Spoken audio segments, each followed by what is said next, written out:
রে বেড়া তুই মালটি ফাটালি না বেড়া বেড়া তুই মালটি ফাটালি না না কি অবস্থা ভাই?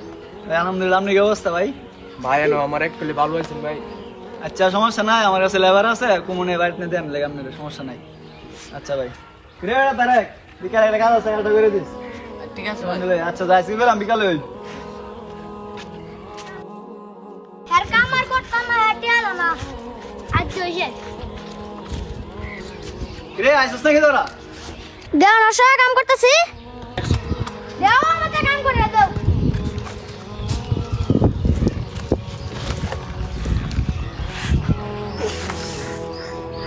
হালা রে হালা কাম করছ আমার বড় থাক দেখ এক এক করে শুনছ কাম দস করে ওঠ, কাম কর, কাম করলে লাভ হইবে, কাম কর।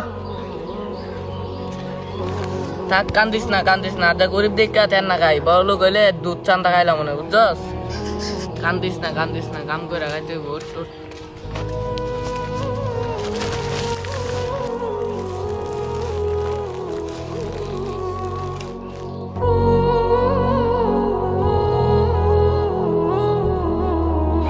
আমাদের বাংলাদেশের শিশুরা দুইভাবে নির্যাতিত হচ্ছে, এক পারিবারিক চাপ, দুই মহাজনের নির্যাতন। আসলে তো ছোটবেলায় আমাদের উচিত নয় যে বাচ্চাদেরকে কাজে পাঠানো। বাংলাদেশে প্রায় 4.7 মিলিয়ন শিশু শ্রমিক রয়েছে, তার মধ্যে 100 ভাগের 83 ভাগ গ্রাম অঞ্চলে, 17 ভাগ শহর অঞ্চলে।